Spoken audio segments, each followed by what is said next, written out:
جی فرماتے ثم التقرب الى الله تعالی یکون بالفرض والنفل والواجب، اور یہ جو اوپر کہا تھا وہ تمیز بعض العبادات عن بعض عبادتوں کو بعض عبادتوں سے ممتاز قرار دینا بھی نیت کا مقصد ہے۔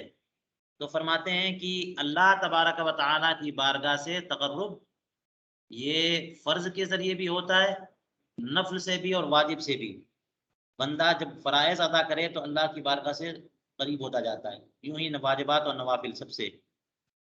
تو فشرعت، تو اس لیے نیت مشروع کی گئی، یہ تمییزها عن بعضها، تاکہ بعض کو بعض سے ممتاز قرار دے، کیونکہ فرض سے تقرب زیادہ ہے، واجب سے اس سے کم، نوافل سے اس سے کم۔ وہ حدیث قدسی آپ کو معلوم ہوگی جس میں فرمایا گیا کہ اللہ تبارک و تعالیٰ کا ارشاد ہے کہ میں جب کسی بندے سے محبت کرتا ہوں تو اس کے کان بن جاتا ہوں جس سے وہ سنتا ہے، اس کے ہاتھ بن جاتا ہوں جس سے وہ پکڑتا ہے۔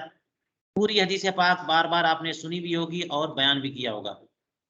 اس حدیث پاک کا ابتدائی حصہ یہی ہے کہ بندہ نوافل سے اتنا زیادہ اللہ کی بارگاہ سے قریب نہیں ہوتا جتنا کہ فرائض سے قریب ہوتا ہے، اور پھر اس کے بارے میں بات فرمایا کہ بندہ نوافل کے ذریعے بھی اللہ کی بارگاہ سے قریب ہوتا جاتا ہے، یہاں تک کہ حتیٰ احببتہ واذا احبہ الی آخر الحدیث۔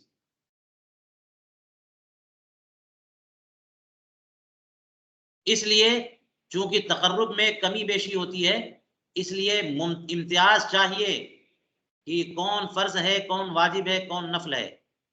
تو نیت جو ہے، نیت ہی کے ذریعے امتیاز ہوگا، تمیز ہوگی۔ فرماتے ہیں فَيُفْرَعُ عَلَى ذَلِكَ أَنَّ مَا لَا يَكُونُ إِلَّا عِبَادَةً وَلَا يَلْتَبِسُ بِغَيْرِهِ لَا تُشْتَرَطُ فِيهِ۔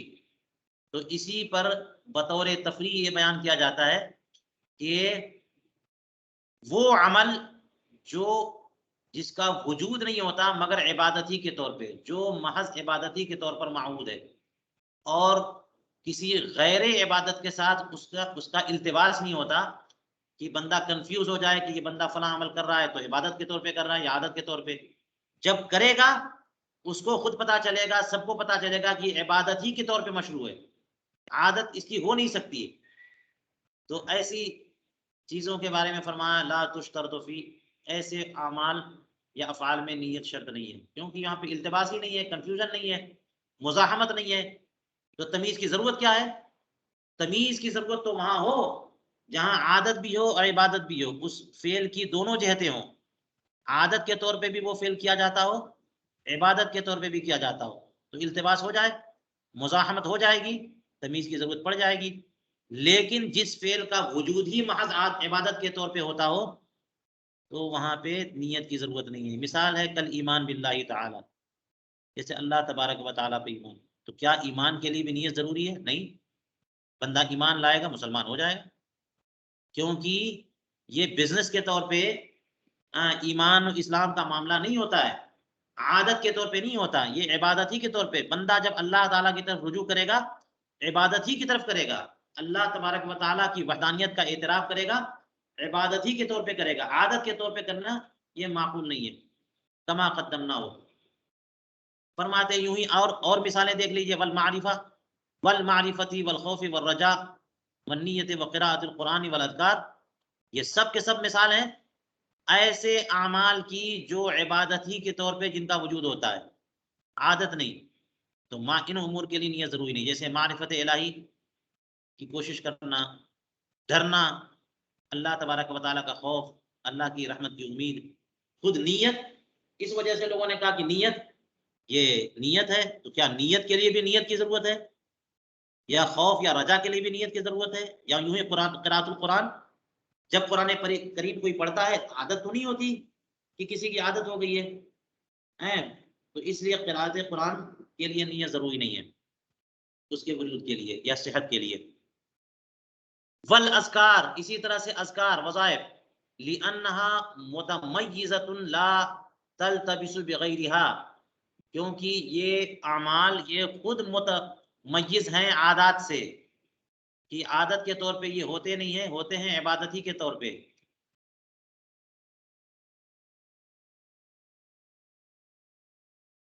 تو اس لیے ان میں نیت کی ضرورت نہیں ہے، غیر کے ساتھ ان کا التباس نہیں ہوتا۔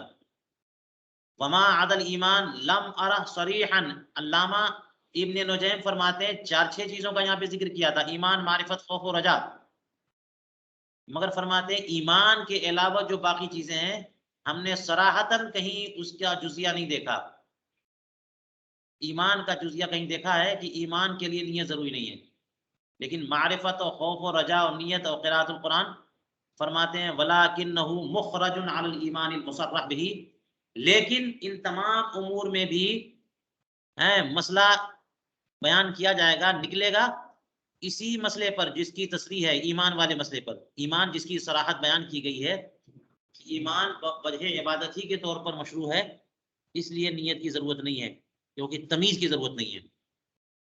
لیکن فرماتے ثم رأیت ابن وہبان فی شرح المنظومہ قال، علامہ ابن وہبان نے منظومہ کی شرح لکھی جس کو وہبانیہ بھی کہتے ہیں، اس میں میں نے دیکھا، امام ابن نجیم فرما رہے ہیں، فرماتے ہیں کہ اس میں لکھا ہے انما لا یکون الا عبادتا لا یحتاج الی النیت، کہ جو چیز نہیں ہوتی مگر عبادت ہی کے طور پر اس میں نیت کی ضرورت نہیں ہے، کیونکہ نیت کا مقصد تمیز ہے، عبادت کو عادت سے ممتاز قرار دینا اس کی ضرورت نہیں ہے، یہ خود متمیز ہے۔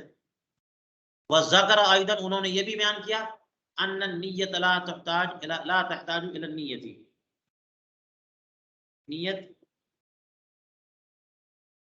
نیت کی محتاج نہیں ہے، نیت کے لیے نیت کی ضرورت نہیں ہے۔ ونقل العینی فی شرح البخاری الاجماع على ان التلاوۃ والاذکار والاذان لا يحتاج الى نیت، علامہ عینی نے شرح بخاری جو عمدۃ القاری سے مشہور ہے، انہوں نے نقل کیا ہے کہ اس بات پر اجماع قائم ہے کہ تلاوت قرآن کریم اور اذکار اور اذان ان میں نیت کی ضرورت نہیں ہے، یعنی صحت میں، ورنہ اذان سے احتساب یا ثواب حاصل کرنا ہو یا ان امور سے تو اس میں تو نیت ہے۔ چلیے 2 بحثیں کور ہو گئیں۔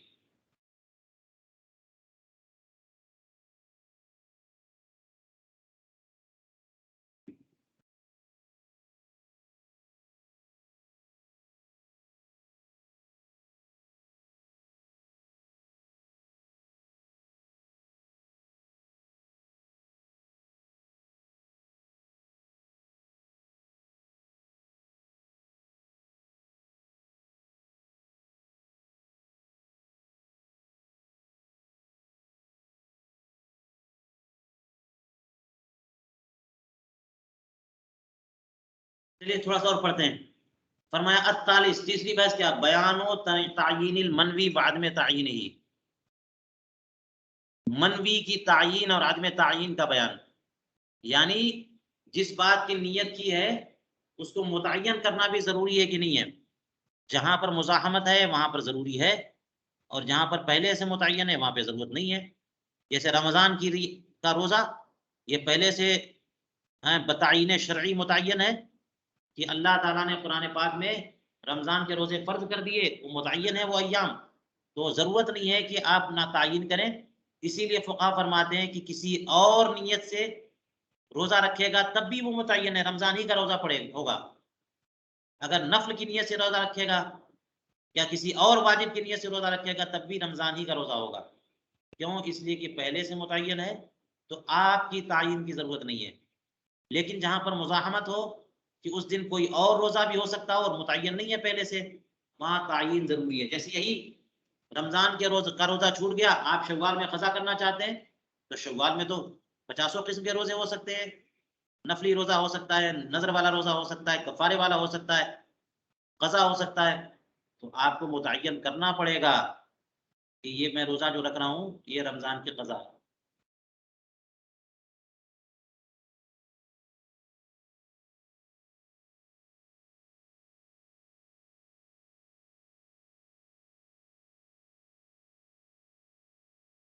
فرمایا الاصل عندنا ان المنوی اما ان يكون من العبادات او لا، اس سلسلے میں اصل ہمارے نزدیک یہ ہے کہ منوی یعنی جس بات کی نیت کی گئی ہے یا کی جا رہی ہے وہ یا تو عبادات میں سے ہے یا عادات میں سے، عبادات میں سے نہیں. فَإِن كَانَ عبادت، اگر عبادت ہے فَإِن كَانَ وَقْتُهَا ظَرْفًا لِلْمُؤَدَّى بمعنى أنه يسعه وغيره فلا بد من تعین.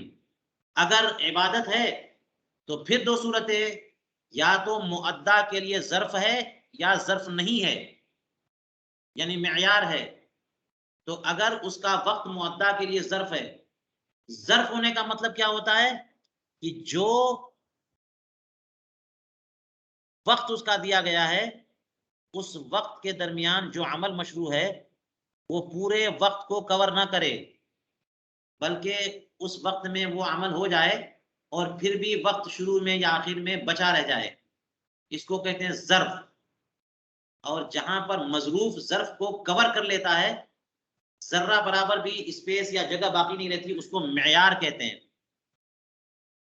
جیسے روزہ، روزے کا وقت ہے صبح صادق سے لے کر کے غروب آفتاب، اور روزہ ہوگا نہیں آپ کا اگر اس سے پہلے پہلے توڑ دیں گے تو، لہٰذا روزہ معتبر ہی اس وقت ہوگا جبکہ صبح صادق سے غروب آفتاب تک آپ اشیاء ثلاثہ سے اجتناب کریں گے. تو اس لیے یہاں پہ روزے کے لیے وقت روزہ یہ معیار ہے، ظرف نہیں ہے. لیکن پنجگانہ نمازیں، ظہر کے لیے کی نماز کے لیے ظہر کا وقت دیا گیا زوال آفتاب سے لے کر کے مثلین تک، تو وہ معیار نہیں، وہ ظرف ہے. تو اس کا فرق یہ ہوتا ہے کہ ظرف جب ہوتا ہے، وقت مؤدّا کے لیے ظرف ہو تو اس میں مزاحمت ہو جاتی ہے کہ وہ عمل بھی کر سکتے ہیں اور دیگر اعمال اسی کی جن سے کر سکتے ہیں. ظہر کے وقت میں ظہر کی نماز اور کل کے ظہر کی نماز کی قضا اور نوافل اور سنن بہت ساری نمازیں ہو سکتی ہیں، پورا وقت بچ جاتا ہے. تو اگر یہ ظرف والی صورت ہے بمعنی انہو، اس معنی میں کہ وہ وقت اس عمل اس مؤدّا کو بھی شامل ہو اور غیر کی بھی اس میں گنجائش ہو، فلا بد من التعین، تو تعین ضروری ہے کیونکہ مزاحمت ہو گئی نا. جب اتنے اعمال اس وقت میں ہو سکتے ہیں تو کیسے پتا چلے گا کہ آپ کون سا عمل کرنے جا رہے ہیں؟ تو تعین کرنی پڑے گی آپ کو. کالصلاۃ، جیسے کہ نماز، کأن ینوی الظہر، جیسے کہ ظہر کی نیت کرے. فإن قرنہ بالیوم کظہر الیوم صحا، تو اگر یوم کے ساتھ ملا لے، جیسے ظہر الیوم کہہ دے نویت ظہر الیوم، تو یہ تعین ہو گئی. بہرحال ظہر کے وقت میں آپ ظہر کی فرض ہی پڑھنے جا رہے ہیں، یہ کیسے پتا چلے گا جب تک کہ آپ متعین نہیں کریں گے؟ تو متعین تو کرنا ہوگا. تو آپ کو ظہر کی نماز، یعنی آج کی ظہر کی نماز، یا ظہر الیوم کہہ دیں یا صلاۃ الیوم کہہ دیں، صحا وان خرج الوقت، صلاۃ الیوم سے مراد ہے نا صلاۃ الوقت، آگے بتا رہے ہیں وان خرج الوقت، اگرچہ وقت نکل چکا ہو. اگر ظہر الیوم کہہ دیں گے عصر کے وقت میں تب بھی متعین ہے، کیونکہ آج کے دن میں تو ایک ہی ظہر ہے نا، اور وہ ظہر کا وقت نکل گیا، ظہر کی نماز رہ گئی، تو قضا کے لیے بھی یہ نیت کافی ہے کہ نیت کی میں نے آج کی ظہر کی. تو اگر یوم کے ساتھ ملا لیا یہ تعین کے لیے کافی ہے. او بالوقت ولم یکن خرج الوقت، یا پھر اس نماز کو وقت کے ساتھ مقید کیا، ملایا اور وقت نکلا نہ تھا، یعنی فرض الوقت کا نویت فرض الوقت، ظہر کے وقت میں آج کی ظہر یا ظہر کچھ نہیں کہا آپ نے، صرف یہ کہا کہ میں نے نیت کی اس وقت جو نماز فرض ہے اس فرض نماز کی، تو آپ کی تعین ہو گئی اگر وقت نہ نکلا ہو.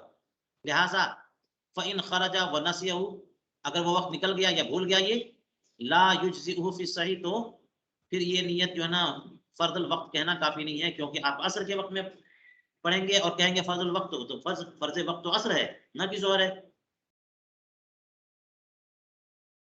یوں ہی اگر وہ بھول گیا ہے اور فرض الوقت کہے گا تو بھولنے کے اعتبار سے تو اس کے ذہانی میں نہیں ہے، تو تعین کیسے ہوگی؟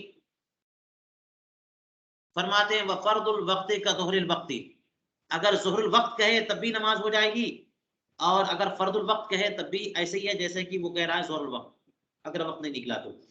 الا فی الجمعہ فانها بدل لا اصل، مگر جمعے کے دن، جمعے کی نماز میں، جمعے کے دن اگر ظہر الیوم کہے گا یا فرض الوقت کہے گا تو نماز اس کی جمعے کی ہوگی کہ نہیں ہوگی؟ یہ ایک سوال ہے. اس لیے یہاں پر استثناء کے طور پہ انہوں نے ذکر کیا۔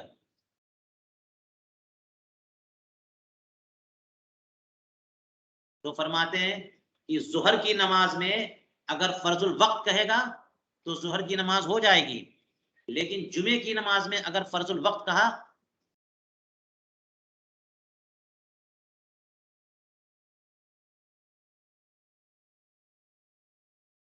تب بھی ہو جائے گی، لیکن ظہر الوقت اگر کہہ دیا تو اب اس میں اختلاف ہو گیا۔ فَإِنَّهَا بَدْلٌ لَا أَصْلٌ، کیونکہ جمعے کی نماز بدل ہے، اصل نہیں ہے۔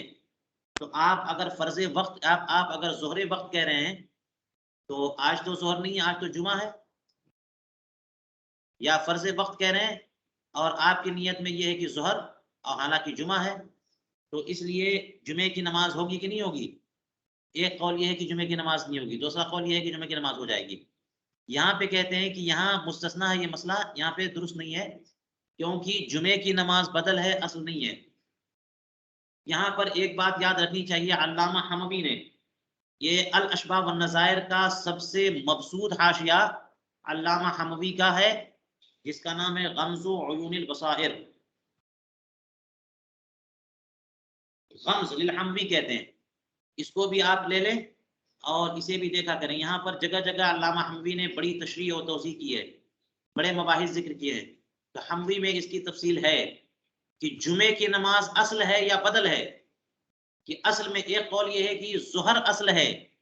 رسول کریم علیہ الصلوۃ والسلام جب مدینہ منورہ میں پہنچے ہجرت کر کے تو جمعے کی نماز فرض ہوئی بطور بدل، ظہر کے بدل کے طور پہ، تو وہ بدل ہے۔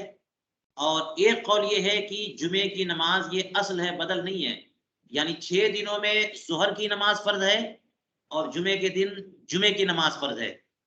اس لیے اب معاملہ آتا ہے سامنے کہ اگر ظہر کی نماز اصل ہے اور جمعے کی نماز بدل ہے، یہ قول اگر درست ہے تو پھر اس میں صراحت کرنی پڑے گی، فرض الوقت سے کام نہیں چلے گا، جمعے کی نماز کہنا پڑے، کیونکہ وہ اصل نہیں ہے، بدل ہے۔ اور بدل ہونا اس کی دلیل یا اس کی دلیل یہ پیش کرتے ہیں کہ جس کی جمعے کی نماز چھوٹ جاتی ہے اب اسے اجازت نہیں ہے کہ وہ جمعہ قائم کرے یا جمعہ پڑھے، اصل نماز واپس آتی ہے، ظہر پڑھے وہ۔ اس کا مطلب یہ ہوا کہ ظہر کی نماز اصل ہے، جمعہ بدل ہے۔ تو جب ظہر کی نماز اصل ہے اور جمعہ بدل ہے تو فرض الوقت کہنے سے کیسے کام چلے گا، یا ظہر الوقت کہنے سے کیسے کام چلے گا؟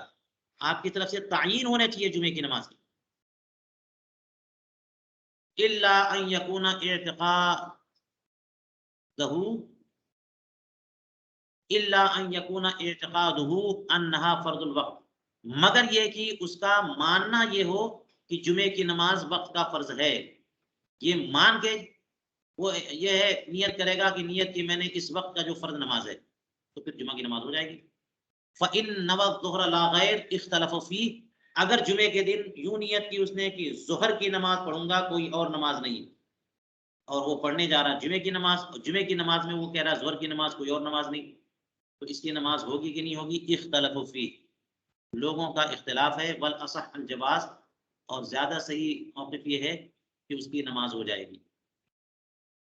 جو جمعے کی نماز پڑھنے جا رہا ہے اور یہ کہہ رہا ہے ظہر کی نماز نہ کی غیر، یہ اسی قول پر کہ وہ بدل ہے۔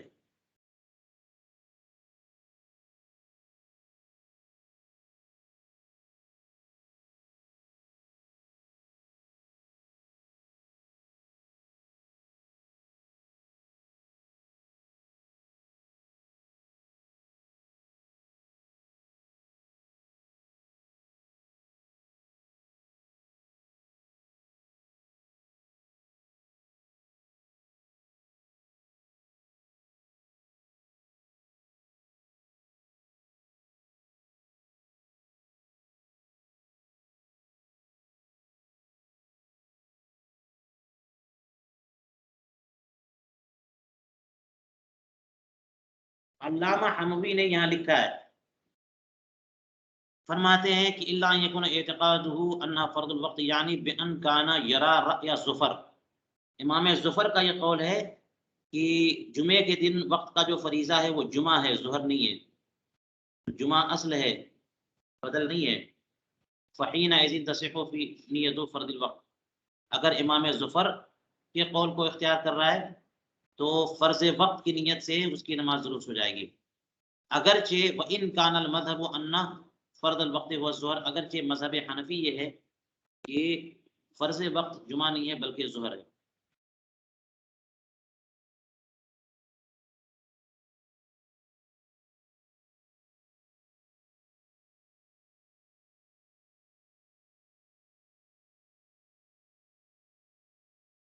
چلیے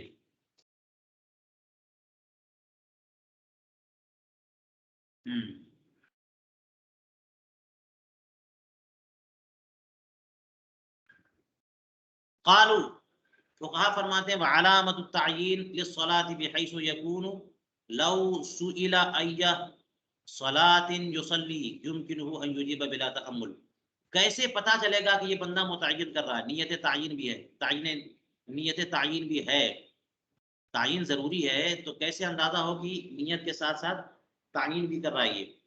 فرماتے ہیں اس کی علامت یہ ہے، کسی خاص نماز کو متعین کرنے کی علامت یہ ہے کہ ایسی اس طرح سے وہ ہو تعین کہ اگر اس سے پوچھا جائے کہ کون سی نماز وہ پڑھنے جا رہا ہے یا کون سی نماز پڑھ رہا ہے تو وہ بلا تأمل فوراً وہ جواب دے سکے کہ فلاں نماز، یہ نہیں کہ سوچ کر کہنے لگے ذرا سوچ کے بتاتا ہوں کہ میں کون سی نماز پڑھنے جا رہا ہوں، اس کا مطلب اس کی نیت نہیں ہے، تو یہ ہے نیت کی علامت۔ وَإِن كَانَ وَقْتُهَا مِعْيَارًا، اوپر بتایا تھا فَإِن كَانَ وَقْتُهَا ظَرْفًا، اگر منوی کا جو وقت ہے وہ مؤدا کے لیے ظرف ہے تو پھر تو تعین کی ضرورت ہے، اور اگر مؤدا کے لیے وقت معیار ہے ظرف نہیں ہے، معیار کا مطلب بتا دیا میں نے کہ جب وہ عمل کیا جائے تو جو وقت ہے، جو عمل کیا جائے تو وقت میں سے کچھ بھی باقی نہ رہے، بمعنی انہ لا یسع غیرہ، اس مفہوم میں کہ وہ وقت اس عبادت کے علاوہ کسی اور کی گنجائش نہ رکھے، جیسے رمضان میں روزہ کان معیارن، تو یہ پھر وقت معیار ہے کہ اب ایک روزہ رکھیں گے تو کیا اسی وقت قضا بھی رکھ سکتے ہیں؟ دو روزے تو ہو نہیں سکتے، اس لیے یہ پورا کہ پورا وقت معیار ہے روزے کے لیے، تو جب وقت مؤدا کے لیے ظرف نہ ہو بلکہ معیار ہو، فإن التعین لیس بشرط، تو تعین شرط نہیں ہے، کیونکہ مزاحمت نہیں ہے وہاں پہ، تمیز کی ضرورت نہیں ہے، بس ایک ہی روزہ تو ہو سکتا ہے۔ فرماتے ان کان الصائم صحیحا مقیما فیصح بمطلق النیت وبنیت النفل وواجب آخر، اگر روزے دار تندرست ہے، مسافر نہیں بلکہ مقیم ہے، تو مطلق نیت سے روزہ درست ہو جائے گا، مطلق نیت تو چاہیے کہ روزہ رکھنے کی نیت کرے وہ، ورنہ وہ کھانا پینا چھوڑ دینا کسی پرہیز کی وجہ سے یا عادت نہ ہونے کی وجہ سے، تو وہ عادت ہوگی اور عبادت عادت سے کیسے الگ ہوگی؟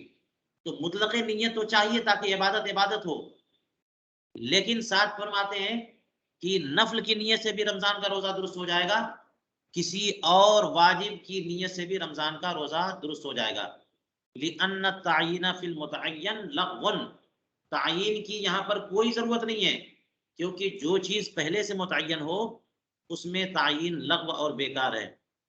وَإِن كَانَ مَرِيضًا، یہ تو اس وقت ہے جبکہ تندرست اور مقیم ہو، اگر بندہ مریض ہو اور اس وقت رمضان کا روزہ اسے مل جائے، رمضان کا مہینہ مل جائے، اور اسے تو اجازت ہے کہ روزہ رکھے چاہے نہ رکھے، اب وہ مریض روزہ رکھ رہا ہے اور کسی پرانے چھوٹے ہوئے روزے کی قضا کی نیت سے رکھ رہا ہے، تو اس کا قضا والا روزہ ہوگا یا پھر رمضان کا ہوگا؟ تو فیہ روایتان، جب بھی یہ دو باتیں روایتان کہتے ہیں، اس کا مطلب ایک روایت یہ ہے کہ روزہ ہو جائے گا جس کی نیت کر رہا ہے، دوسری روایت یہ ہے کہ روزہ وہی ہوگا جو پہلے سے متعین ہے، یعنی رمضان کا۔ والصحیح وقوعہ عن رمضان، صحیح مسئلہ یہ ہے کہ مریض بھی اگر نیت کرے گا کسی اور روزے کی رمضان میں تو رمضان ہی کا ہوگا، سواء نوى واجبا آخر او نفلا، عام ازیں کی وہ کسی اور واجب کی نیت کرے یا کسی نفل کی نیت کرے۔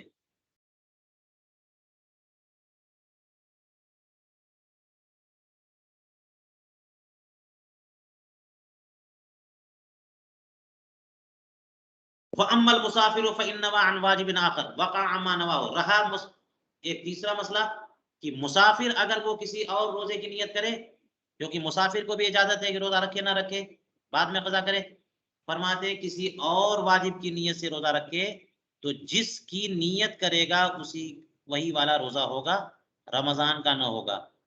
وفی النفل روایتان، اور مسافر کسی اور واجب کی نیت کے بجائے کسی نفل کی نیت کرے، اس سلسلے میں دو روایتیں ہیں، ایک یہ ہے کہ نفل ہی ہوگا، ایک یہ ہے کہ رمضان کا فرض ہوگا۔ بس صحیح وقوع عن رمضان، اور صحیح موقف یہ ہے کہ اس مسافر کا روزہ رمضان کا ہوگا۔ جی چلیے یہیں پر آج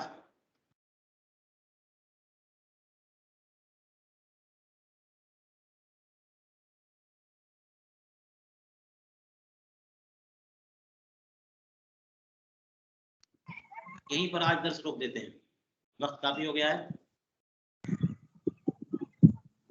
اس کو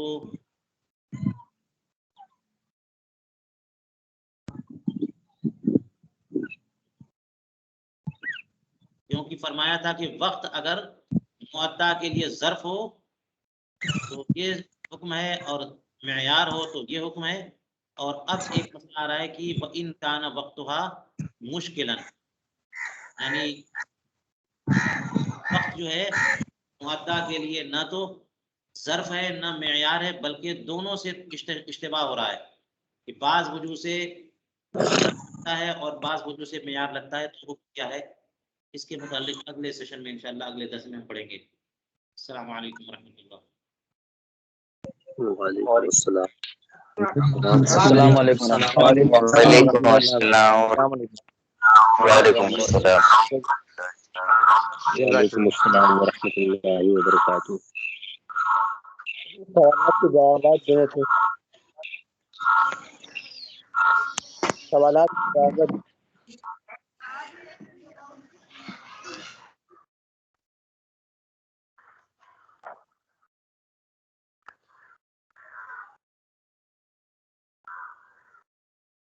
مجھے سوالات کے جوابات کی سفر میں جی اس میں دیکھ رہا ہوں کیا سوالات ہیں۔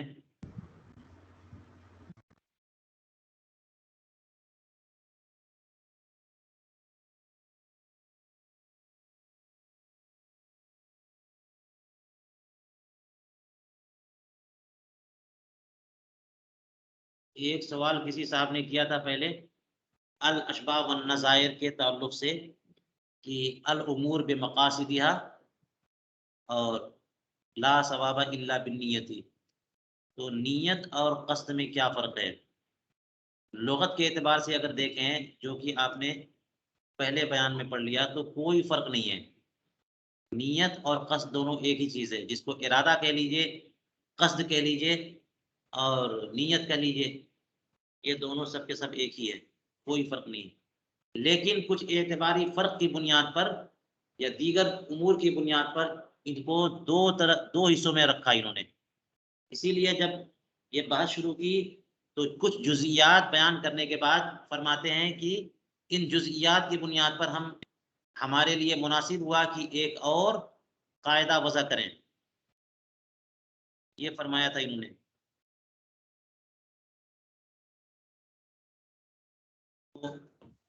فرق سمجھنا ہو تو یوں سمجھ لیں کہ ایک ہے اصل نیت اور ایک ہے قصد، یعنی یہاں پر مقصد ہے غرض، ٹارگٹ کیا ہے، کس لیے وہ کام کر رہے ہیں۔ تو اصل نیت تو ضروری ہے، مثال کے طور پر نماز کی نیت، اگر نماز کی نیت ہی نہ کریں گے تو نماز ہوگی کیسے؟ لیکن غرض یا قصد جو ہے اس کے بعد کا مرتبہ ہو کہ نماز پڑھیں اللہ تبارک و تعالی سے ثواب حاصل کرنے کے لیے، نماز پڑھیں نمازی کہلانے کے لیے، وغیرہ وغیرہ۔ تو الامور بمقاصدها میں جو جزئیات ذکر کیے ہیں ان کی بنیاد پر فرق سمجھ میں آتا ہے کہ نیت تو اصل ہے اس فعل کے وجود دینے میں، لیکن اس کے بعد اس نیت کا مقصد کیا ہے، آگے کا ٹارگٹ کیا ہے، وہ ہو گیا قصد۔ اس طرح سے کچھ فرق سمجھ میں آتا ہے، جیسے مثال کے طور پر بیچنے کی نیت کی لیکن آگے مقصد یہ ہے کہ فلاں بندہ خمر بنا لے تو یہ حرام ہو گیا، اب وہ نیت نہیں ہے تو پھر حلال ہے۔ تو یہ فرق سمجھ میں آتا ہے کہ نیت جو ہے وہ اصل شے میں ضروری ہے اور قصد اس سے آگے کی چیز ہے، اور نیت سے اصل شے درست ہوتی ہے یا نادرست ہوتی ہے، اور قصد کی بنیاد پر اس کا معاملہ آگے ہوتا ہے کہ حلال ہے یا حرام ہے۔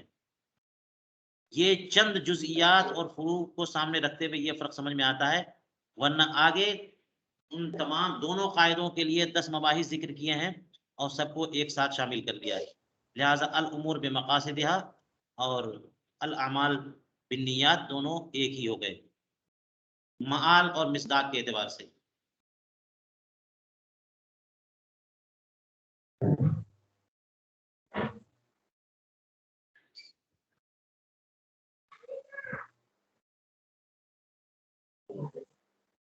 ایک صاحب نے یہاں پر ایک سوال کیا،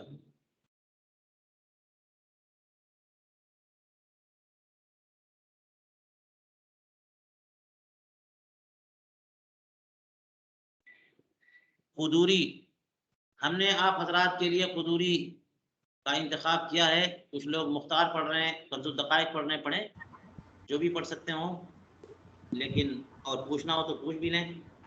لوگوں کے کہنے پر ہم نے قدوری کا انتخاب کر لیا۔ اس میں ایک سوال کسی نے کیا کہ وَيُسْتَحَبُّ لِلْمُتَوَضِّئِ أَن يَكُونَ الطَّهَارَةَ أَن يَنْوِيَ الطَّهَارَةَ وَيَسْتَوْعِبَ رَأْسَهُ بِالْمَسْحِ وَيُرَتِّبَ الْوُضُوءَ، اس کو مستحبات میں ذکر کیا۔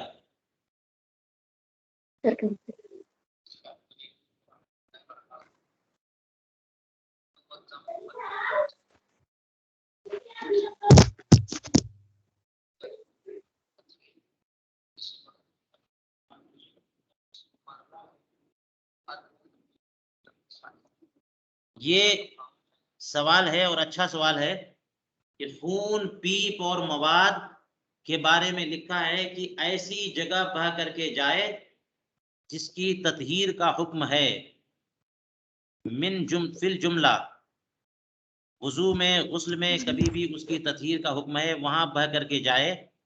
یہ قید کیوں ہے؟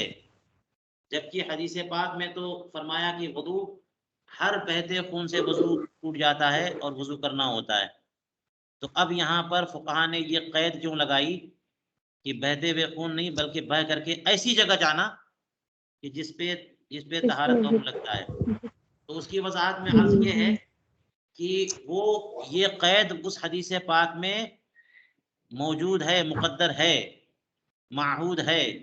کیوں؟ اس لیے کہ جب تک یہ اصول میں ہے کہ جب تک نجاست اپنے مقر میں ہو حکم نجاست نہیں رکھتی، جب تک نجاست اپنے مقر میں ہو حکم نجاست نہیں رکھتی۔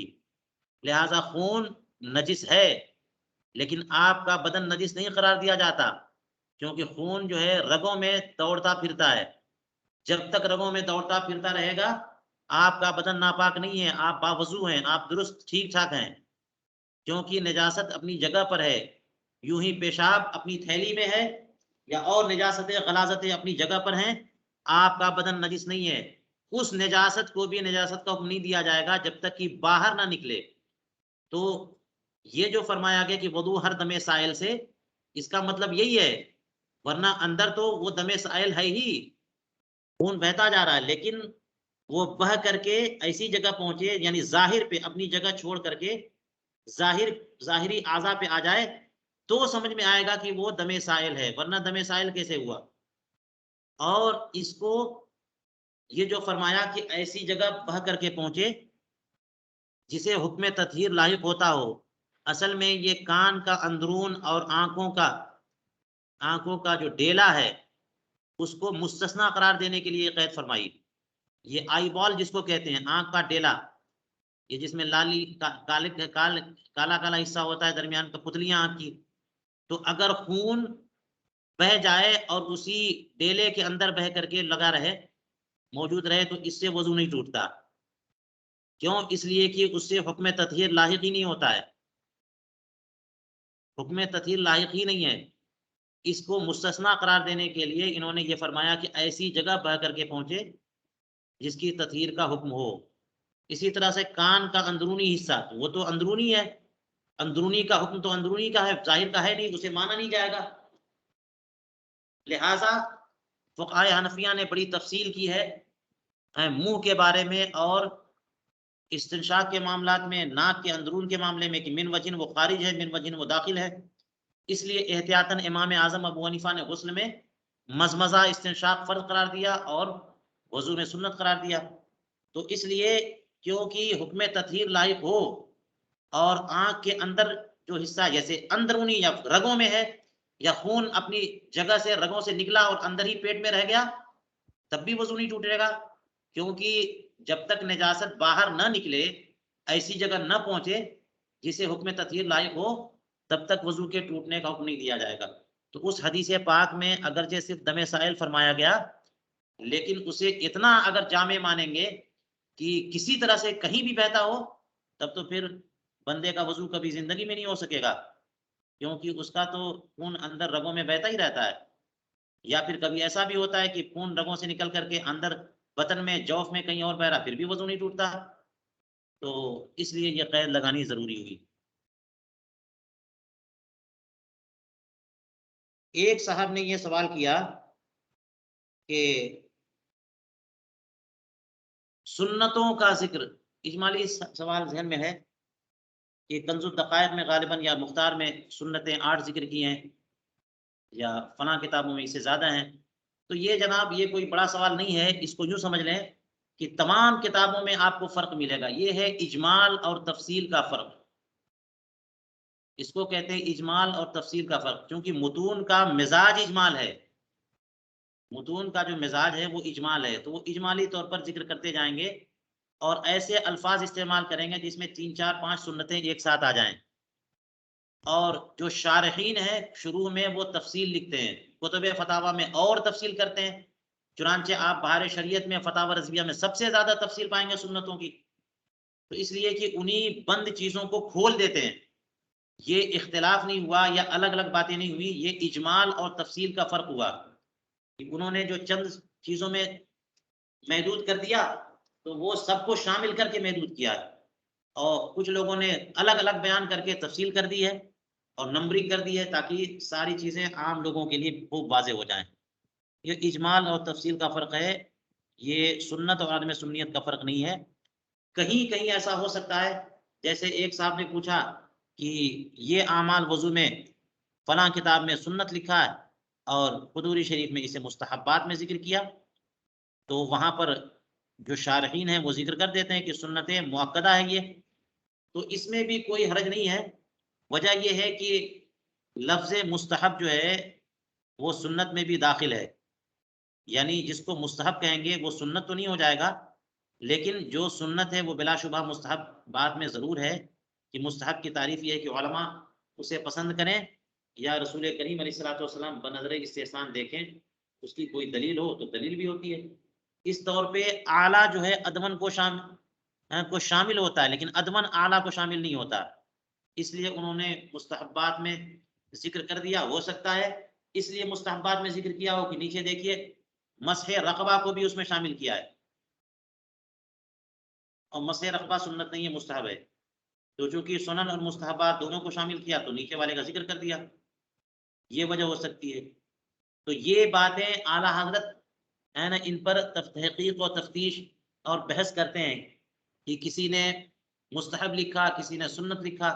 اسی طرح سے جماعت کے بارے میں فرماتے ہیں کسی نے جماعت کو واجب لکھا ہمارے فقہ میں سے، اور کسی نے سنت لکھا، تو کس طرح سے تشریح کی جائے، اس کی تفصیل انشاءاللہ شروع کی کتابوں میں موجود ہے، پڑھ سکتے ہیں۔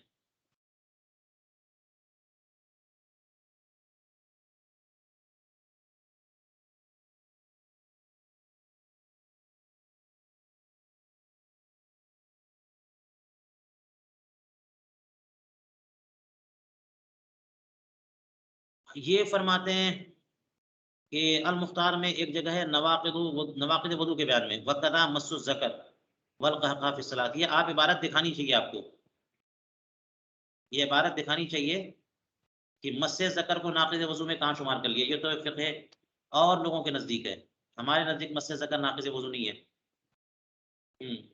یہ اور بات ہے کہ اس کو مستحبات میں ذکر کیا کہ مس ذکر یا مس مراد ہو جائے تو اس صورت میں وضو کرنا مستحب ہو۔ مس ذکر سے وضو ٹوٹ جائے گا، یہ فقہ حنفی میں نہیں ہے۔ اگر یہ کہیں ہو لکھا ہے تو آپ دکھائیے تاکہ سیاق و سباق سے اس کی وضاحت کی جائے۔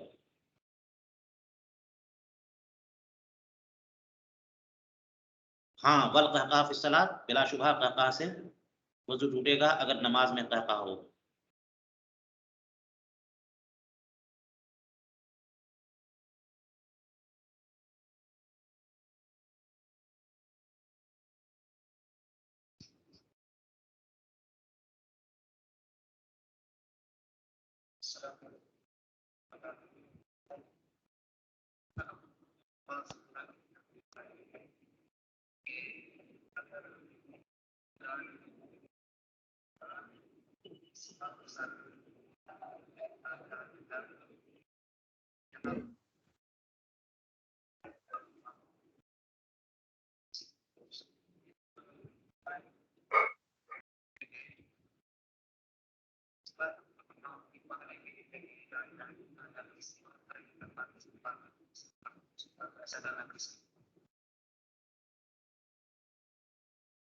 جی بلا شبہ یہ سوال ان کا آیا کہ جیسے درمان لا الہ الا اللہ کہہ رہا ہے اور مقصد اس کی تسبیح نہیں ہے، تحلیل نہیں ہے، بلکہ اپنا آن ڈیوٹی ہونا ثابت کرنا ہے، تو جائز نہیں ہے کیونکہ وہ پیسے بنا رہا ہے لا الہ الا اللہ کہہ کر کے۔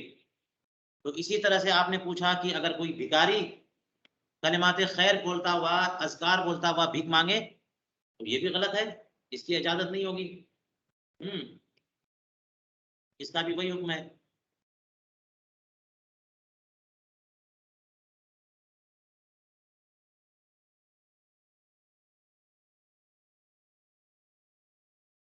جی ٹھیک ہے، دیکھ لیا میں نے۔ اگر کوئی بھکاری اس طرح سے بھیک مانگنے میں جو ہے وہ کلمات ذکر کرے اور اس سے مقصد ثواب نہ ہو، ذکر نہ ہو بلکہ بھیک ملنا نہ ہو، تو یہ بھی غلط ہے۔ چلیے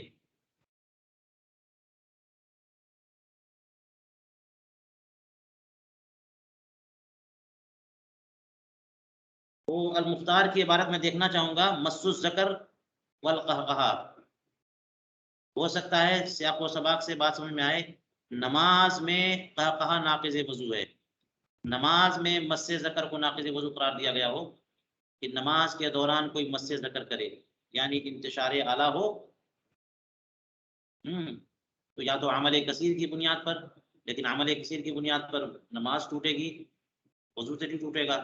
مس ذکر سے مراد اگر یہ ہے کہ نماز کی حالت میں کوئی ایسا کرے تو خروج مزی ہو، وہ بھی اس کی طرف منسوب، لہذا ہمیں اصل عبارت دیکھنی ہوگی۔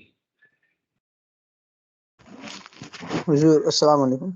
اس اصلی بات یہ ہے جی مس المرأتی لا تنقض الوضوء، اور عورت کو چھونا جو ہے وضو کو نہیں توڑتا، وقضا فی مس الذکر، اسی طرح جو ہے ذکر کو چھونا بھی جو ہے وضو نہیں توڑتا۔ اچھا یہ دیکھیے وقضا مس الذکر، یہاں پر جو ہے نا فل اسٹاپ دینے میں کاتب سے غلطی ہوئی ہے، جی فل اسٹاپ دینے میں کاتب سے غلطی ہوئی ہے۔ یہ عبارت یوں ہے کہ مس المرأتی اس کا تعلق ما سبق سے ہوگا، ومس المرأۃ لا ينقض الوضوء وقضا مس الذکر، یعنی عورت کے چھونے سے وضو نہیں ٹوٹتا، یوں ہی ذکر کے چھونے سے وضو نہیں ٹوٹتا، یہاں پر کامہ ہونا چاہیے۔ تو قضا مس الذکر کا تعلق پہلے والے جملے سے، نواقض نہیں ہے جو، اس کے بعد فرماتے ہیں والقہقہۃ فی الصلاۃ تنقض، نماز میں قہقہ وضو توڑ دیتا ہے۔ گویا کہ پہلے اجماعی نواقض کا ذکر کیا اور پھر اختلافی نواقض کا ذکر کیا، تو فرمایا کہ اختلاف جو مختلف فی ہیں ان میں فلاں فلاں چیزیں ہیں کہ مس مرأت سے وضو نہیں ٹوٹتا، مس ذکر سے بھی وضو نہیں ٹوٹتا، دیگر لوگوں کے نزدیک ٹوٹ جاتا ہے، لیکن قہقہ فی الصلاۃ سے وضو ہمارے نزدیک ٹوٹ جاتا ہے، دیگر لوگوں کے نزدیک نہیں ٹوٹتا۔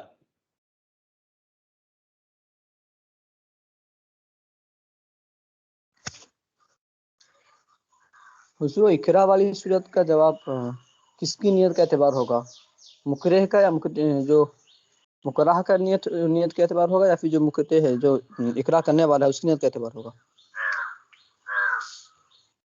ایک سوال یہ ہے کہ تیمم میں نیت ضروری کیوں ہے، وہ تو عبادت غیر مقصود ہے. یہ تو جواب فقہ کی کتابوں میں موجود ہے کہ عبادت غیر مقصودہ میں نیت ضروری نہیں ہوتی، جو وسائل ہیں. لیکن تیمم میں نیت اس لیے ضروری ہے کہ تیمم نیت نام ہی ہے نیت کا. یمما کا معنی ہی ہوتا ہے نیت کرنا، تو بغیر نیت کے جس کی اصلی ہی نیت ہو وہ نیت کے بغیر کیسے؟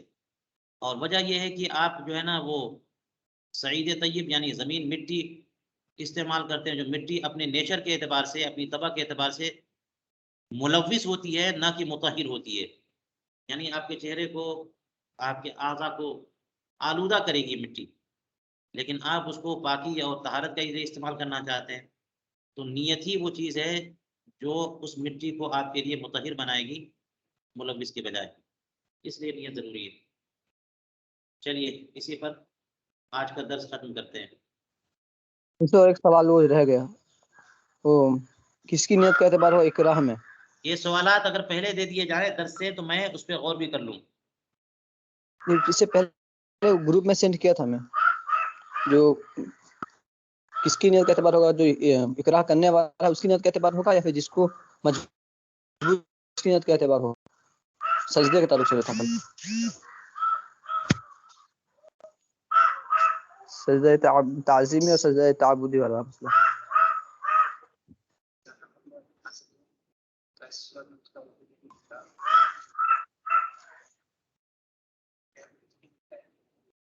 دیکھیے حکمت آپ پوچھ رہے ہیں، فرق میں بتا دوں کہ آپ نے اچھا سوال کیا ہے کہ نماز میں قہقہا سے وضو بھی ٹوٹ جاتا ہے اور نماز بھی ٹوٹ جاتی ہے، لیکن نماز جنازہ میں کوئی قہقہا لگائے تو اس سے وضو نہیں ٹوٹے گا. فرق کیا ہے؟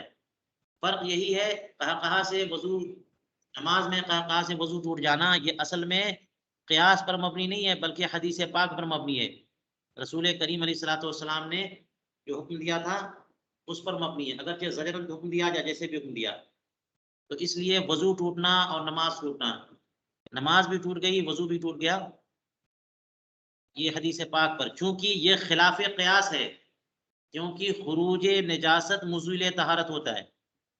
جب نجاست نکلے وضو ٹوٹے، یہ معقول بات ہے، یہ قیاسی بات ہے. اور قہقہا میں کوئی نجاست تو نکلی نہیں، پھر بھی رسول کریم علیہ الصلوۃ والسلام نے وضو ٹوٹ جانے کا حکم دیا کہ جا کر کے دوبارہ وضو کرو. تو یہ حکم جو ہے قہقہا ناقض وضو ہونا، یہ خلاف قیاس حدیث پاک کی بنیاد پر ہے.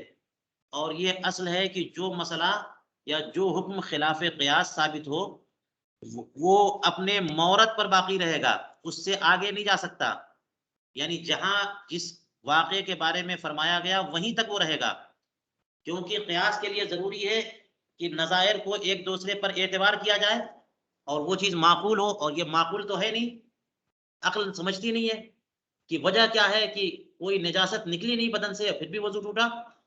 اس لیے چونکہ نماز کی حالت میں یہ معاملہ ہوا تھا کہ حضور کریم علیہ السلام اور صحابہ نماز پڑھ رہے تھے، ایک صحابی گڈھے میں گر گئے، لوگوں کی تیز آواز کھل گئی، ہنسی آ گئی، تو اس لیے حضور نے زجرن فرمایا کہ جاؤ وضو بھی کرو. تو نماز کی حالت میں فرمایا گیا تو نماز ہی کی حالت میں یہ حکم رہے گا. اور چونکہ نماز جنازہ نماز نہیں ہے بلکہ مغفرت کی دعا ہے، یا پھر یہ کہ نماز جو لوگ مانتے وہ بھی الگ سی نماز ہے، وہ عبادت والی نماز وہ نہیں ہے جو اللہ کی عبادت کی جاتی ہے بلکہ حق میت ہے وہ. اس لیے یہاں سے قیاس کر کے قہقہا کے ناقض وضو ہونے کا حکم وہاں پہ متعدی نہیں کیا جائے گا. جو چیز خلاف قیاس ثابت ہو وہ اپنے مورد پہ باقی رہتی ہے. اس لیے نماز جنازہ میں اگر کسی کو قہقہا آ گیا تو وہاں پہ حکم نہیں دیا جائے گا.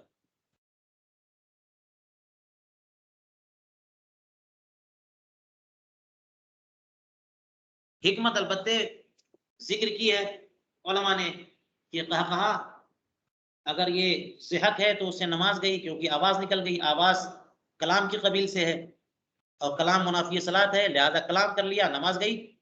اور قہقہا تو وہ آواز ہے جو قرب و جوار کے لوگ بھی سن لیں، تو نماز میں کہا یہ تو اس کی بے توجہی کی دلیل ہے، غفلت کی دلیل ہے، تو اس لیے یہ ایک طرح سے جرم لگتا ہے کہ نماز میں وہ بندہ کہا لگا رہا ہے. اس لیے یہ چھوٹا جرم نہیں، بڑا جرم ہے. تو صرف نماز توڑنے کا حکم نہ دیا جائے بلکہ اسے اور حکم دیا جائے کہ جا کر کے وضو بھی کرے. تو زیادہ کام ہو تاکہ آئندہ وہ اس سے بچنے کی کوشش کرے.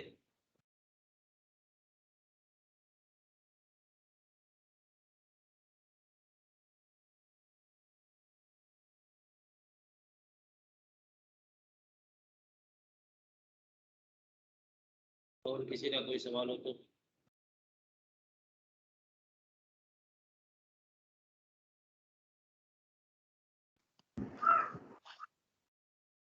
السلام علیکم جی. جو کل کا جو سوال کیا تھا میں، کس کی نیت کے اعتبار سے اس کا جواب نہیں ملا. یعنی اگر کسی کو مجبور کیا گیا کہ تو بادشاہ کو سجدہ کر، سجدہ تعبدی کر، لیکن جو سجدہ کرنے والا ہے وہ تعظیم سجدہ کی نیت سے اور سجدہ سوال میں کرتا نہیں ہے. دیکھ پا رہا ہوں، اس لیے اسی پر کوئی سوال ہو تو فوراً بتائیں تاکہ اب درس مکمل کیا جائے. السلام علیکم حضور. السلام علیکم. وعلیکم السلام ورحمۃ اللہ. کل ایک سوال کیا تھا میں گروپ میں کہ جو مجبور کیا گیا سلطان کو سجدہ کرنے کے لیے کہ تو عبادت والا سجدہ کر سلطان کو، اور وہ بندہ جو سجدہ کرنے والا ہے وہ جو ہے تعظیمی سجدہ کر رہا ہے. میں یہ پوچھنا چاہتا ہوں اس میں کس کی نیت؟ ہاں یاد آیا، آپ کا یہ سوال کل آیا تھا، یاد آیا مجھے. یہ اچھا سوال ہے کہ اس عبارت سے تو اندازہ یہ لگ رہا ہے کہ جو مکرہ ہے، جو اکراہ ملجی کر رہا ہے، اس کی نیت کا اعتبار ہے. اور مکرہ جس بندے کو مجبور کیا گیا بادشاہ کو سجدہ کرنے پر، اس کی نیت کے اعتبار کے بجائے مکرہ کی نیت کا اعتبار یہ اس جزیے سے معلوم ہوا. تو اب اس سے تو صراحتاً یہ بات ہو گئی کہ اگر وہ سجدہ عبادت کی طرف مجبور کر رہا ہو تو یہ حکم ہوگا، اور سجدہ تحیت کی طرف مجبور کر رہا ہو تو یہ حکم ہوگا. اب اس کی نیت کا اعتبار یوں کہ ظاہر پر ہی حکم لگتا ہے. جب وہ صراحتاً کہہ رہا ہے یا اس کا ارادہ ظاہر ہو رہا ہے کہ اس طرح کی سجدہ کروانا چاہ رہا ہے، تو یہ بندہ سجدہ کر دے گا، اگرچہ دوسری کسی نیت سے سجدہ کر دے گا تو بات تو ہو جائے گی نا کہ اس کی بات مانی اس نے. جو اس کی بات مانی تو پھر اس کا حکم لگنا چاہیے اس پہ. تو اس لیے یہاں ایک یہ مسئلہ ذرا مشکل ہو جائے گا. اب اس سے رہائی اور نکلنے کی صورت یہ ہوگی کہ کوئی صورت نہیں بن پا رہی ہے، اور وہ سجدہ عبادت کا حکم دے رہا تھا، اور یہ جہاں بخشی چاہتا ہے اپنی تو سجدہ تحیت کر لے، تو کفر کا حکم تو نہیں لگے گا، لیکن یہ تعبیل کر دی جائے گی اس کے حق میں تعبیل کر دی جائے گی. لیکن حکم وہی رہے گا کہ وہ صبر کرتا پہلی صورت میں جبکہ اس نے سجدہ عبادت کے لیے مجبور کیا تو صبر کرنا بہتر تھا، اور اگر سجدہ تحیت کے لیے کیا تو پھر دوسرا والا حکم لگے گا.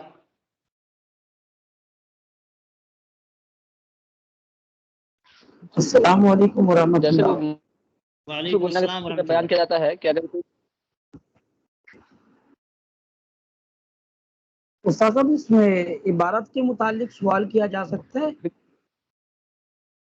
آواز مجھے بھی نہیں آ رہی ہے، گروپ میں ہی ڈال عبارت دیجیے، کے اب تو متعلق آسانی ہوگی. چلیے مائک وغیرہ کا ذرا سسٹم اور اسٹرانگ کرتے ہیں.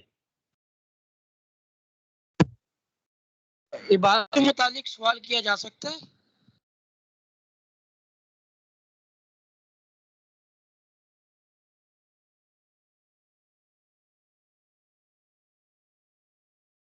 واٹس ایپ پہ بھیجیے، میرے پرسنل پہ بھیجیے یا ٹھیک ہے، میں واٹس ایپ گروپ میں بھیجیے. انشاءاللہ بھیج. ٹھیک ہے، اوکے.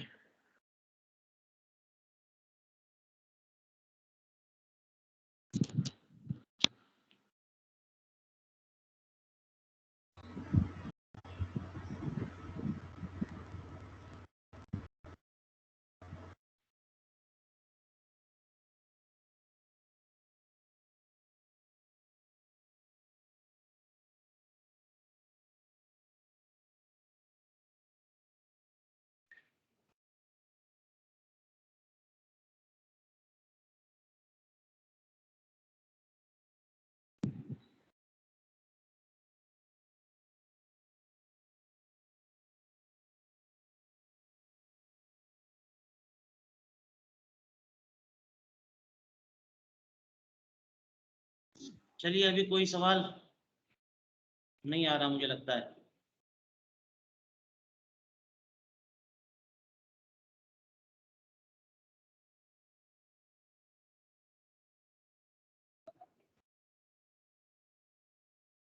آپ حضرات کوشش کریں کہ قدوری شریف جو ہے زیادہ سے زیادہ مطالعہ کر لیں، کیونکہ آپ کو اگلے ابواب مشکل نظر آئیں گے.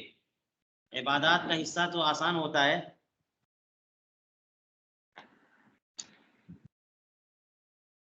انشاءاللہ.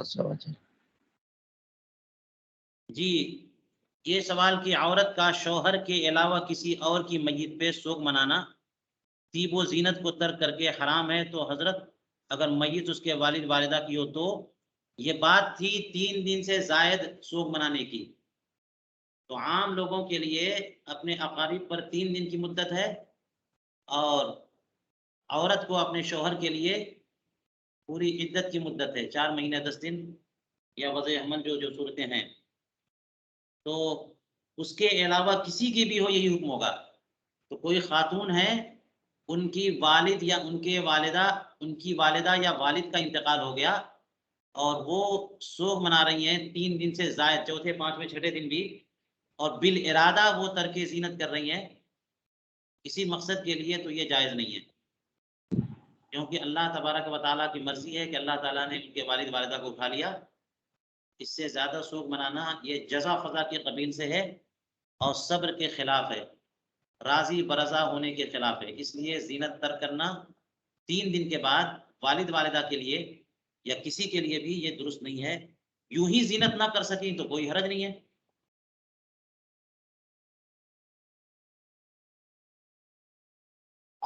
حضور آپ نے عبارت بیان و مشروعیت لاجلی میں کل امساکی عدل مفترات، اگلی اس کی اگلی جو لائن تھی وہ الجلوس فی المسجد تھی. یہ کسی تو نے شیئر کیا ہے، کیا مقصد ہے؟ ہاں اس کا میں مقصد بیان کر رہا ہوں. الجلوس فی المسجد، تو یہاں پر سوال یہ کرنا تھا کیا اس پر عطف نہیں ہو رہا امساک کا؟ یعنی والجلوس ہی فی المسجد ہی پڑھیں گے یا والجلوس فی المسجد ہی پڑھیں گے؟ سوال میرا یہ تھا کہ عطف کرنا درست نہیں ہے کہ یہاں پر آپ نے جب والجلوس پھر پڑھا بولیے تھا. کیا پڑھا؟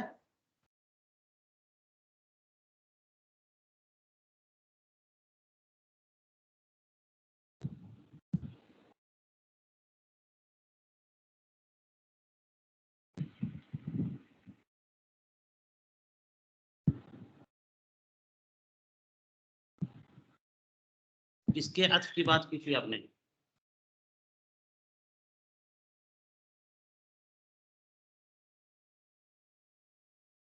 والجلوس فی المسجد.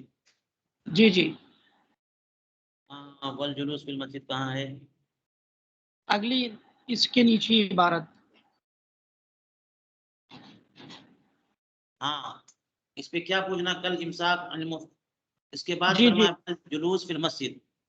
جی جی تو میرا جلوس سوال یہ پر تھا. کیا پوچھ رہے ہیں کہ جلوس مضموم ہے یا مقصور ہے؟ جی جی جی ہاں تو یہ کل امساک پر اگر عطف ہو تو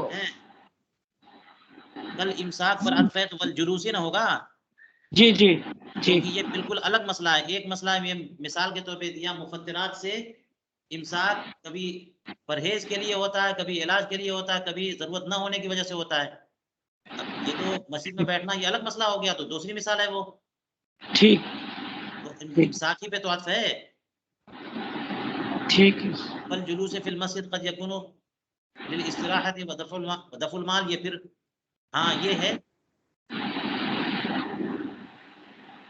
کہ دفع المال کے بجائے یہ دفع المال ہو، یہ بھی اسی پر عطف ہو. ٹھیک ہے. ہبتن او لغرض دنیوی. یعنی والجلوس بھی پڑھ سکتے ہیں اس میں، جی والجلوس بھی پڑھ سکتے ہیں رفع کے ساتھ بھی. یہ جلوس کو جی جی فتحہ جی کے ساتھ، رفع کے ساتھ. رفع کے ساتھ کیسے پڑھیں گے؟ اس کو الگ ماننا پڑے گا. اس طرح سے تو پڑھ ہی سکتے ہیں. جی جی اس کو نیا جملہ استیناف جی جملہ جی ماننا پڑے گا تو پڑھ سکتے ہیں. جی جی جی ٹھیک لیکن ٹھیک تمام ہے حضور. جملے کو پہلے جملے سے جوڑا جاتا ہے نا. جی حضور آپ میں یہی سوال تھا میرا. بہت شکریہ، جی بہت شکریہ.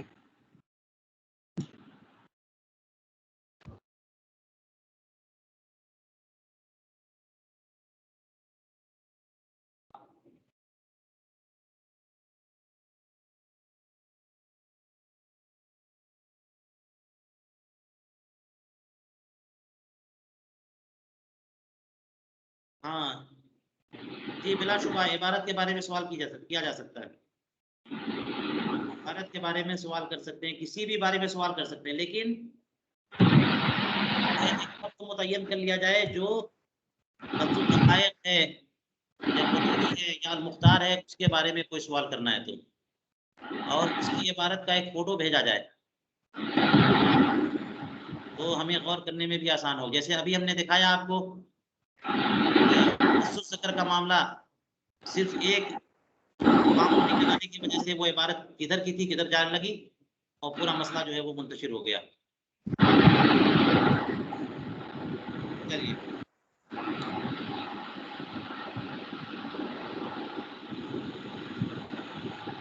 اب اسی پر ہم اپنا درس ختم کرتے ہیں. وآخر دعوانا الحمدللہ رب العالمین. اللہ